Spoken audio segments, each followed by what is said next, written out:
প্রজাতন্ত্র দিবসের রাতে কি করলেন ভারতের প্রাক্তন ক্রিকেটার? মদ্যপ অবস্থায় গাড়ি চালিয়ে জেলে যেতে হলো কাকে?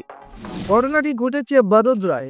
ভারতের প্রাক্তন ব্যাটার জেকব মার্টিন মত্ত অবস্থায় বেপরোয়া গতিতে গাড়ি চালিয়ে তিনটি দাঁড়িয়ে থাকা গাড়িকে সজলে ধাক্কা মারেন। পরিস্থিতি এতটাই ভয়াবহ ছিল যে তার নিজের গাড়িটিও দুমড়ে মুচড়ে গিয়েছে। পুলিশ ঘটনাস্থলে পৌঁছে তাকে গ্রেফতার করে। জানিয়ে রাখি, জেকব মার্টিনের বিতর্কের ইতিহাস বেশ দীর্ঘ। এর আগেও প্রতিবেশীদের সঙ্গে ঝামেলা বা জেল খাটার রেকর্ড রয়েছে তার। 1999 থেকে 2001-এর মধ্যে ভারতের হয়ে 10টি ওয়ানডে খেলা এই ক্রিকেটারের এমন আচরণে অবাক ক্রিকেট মহল।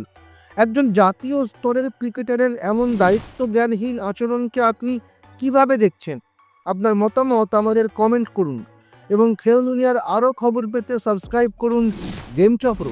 আপনার নিজের জন্য বা নিজের ব্যবসার জন্য পার্সোনাল বা বিজনেস ওয়েবসাইট তৈরি করতে চান অথবা তৈরি করতে চান আধুনিক মোবাইল অ্যাপ, কোথায় যোগাযোগ করবেন, কিভাবে শুরু করবেন বুঝতে পারছেন না? যোগাযোগ করুন নিচে দেওয়া ফোন নাম্বারে।